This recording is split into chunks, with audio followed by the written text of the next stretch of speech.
help you. If you get here and you're like, oh geez, could you hold this pad here for me and that pad there? They can help you. If they can go on traction, they can help you. Okay, relax. Now, some of you guys have very, very thin and narrow waists. All right, so if you do, these pads just have to go further around to the back, because once these two parts come together in the front, you've got nowhere to tighten, and this has to be tight enough.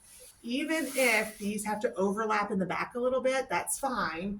You need to have enough room to tighten it in the front, okay? When I go over this in a more checkout / practical orientation, I'm going to show you real time how I can be talking to her while I do this to cover everything I need to cover. Instead of having her sit and I talk to her for 5 minutes and then we do this, I can do it all while we're doing this, and it starts to run very fluidly. Right now, I'm just trying to let you guys kind of see the whole process here.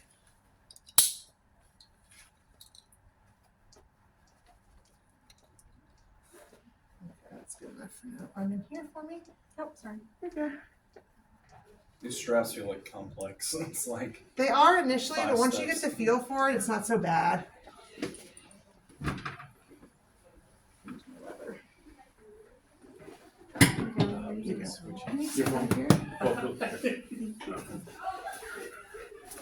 My patient's looking out for herself. Okay. Oops, sorry. Nope, you're fine. So I just get in here and I do my snugging up. Use Christy's technique. Christy's technique for snugging it up. You should patent that. I should retire early. Not from that, but this strap comes around the back. You guys see this here? So this is going to just hold here. This does not need to be super tight. It just needs to not have too much slack because it's going to be the top anchor piece. I will say traction. You guys have seen all of our practicals, how we have proper body mechanics, and it's an automatic safety. This is the one that can get you, because it's very easy to start leaning over and reaching and all that kind of stuff, and that's not good mechanics. All right, so I would come back here now and I would just raise this up while I'm working with her, because then my mechanics are a better spot. Does it matter how the pillow is positioned under the straps? Nope, not really. Yeah, you're pretty good on that. Okay, so I want to show you a couple of things for down here. I can pull these between her like this and hook this just like that. I always take out the slack to make sure I have an even pull. Can you change rope angle on this one? Yes, you change the rope angle on this one here. High angle, low angle. Okay. This got broken when somebody moved this table, so I need to fix it, but I don't want to do it while we're talking, so I'll fix it after. So with Rachel, this works great. I don't need anything other than this. I can just do this right here. If I had Rachel with a very wide pelvis, and as I put this here, I saw this was kind of cutting into her legs. That's not comfort. So I can use a spreader bar.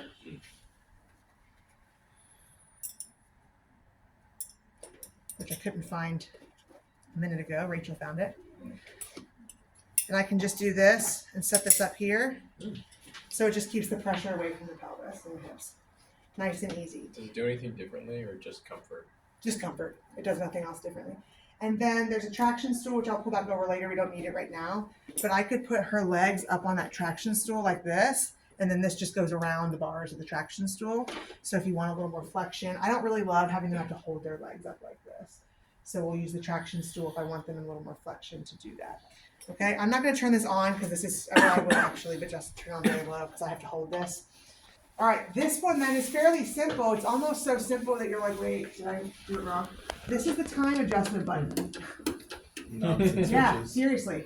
The thing run on gasoline? 5 minutes. Right, it does run on gasoline. Thank you. Yeah, this is my intermittent and my static. Intermittent, static. Intermittent, static. It has steps. We just don't tend to ever use them on this machine. So I'm going to leave it intermittent. My hold time and my rest time. I'm going to have it at 60 and 20. Okay? This is my poundage dial. So when I hit power on, I can't turn the poundage up until I hit start. So on all the other ones, we could set it and go. So on this one, when I start it, I'm going to start turning it up. And I'm going to like, oh, I'm not going to do that yet because I did not unlock the table. So here's the table unlocked for this one. There's a bar on either side, here and here. Now the table's unlocked. All right, so now I can start to turn it up, and because I'm not strong enough to hold it against 640 pounds of pressure, I'm just going to turn it up a little bit. Look how fast that one pulls. It's a lot faster, okay? So once it feels the pull, it'll start its cycle of 60 seconds on, 20 seconds off. When this one is done, it will go beep, beep, beep, beep, beep, and it will start to trickle itself back down. And then you'll have to come in and hit this off button. This one Here. has a switch? Yep, I was just about to do that. No, you're good because I didn't give it to her ahead of time.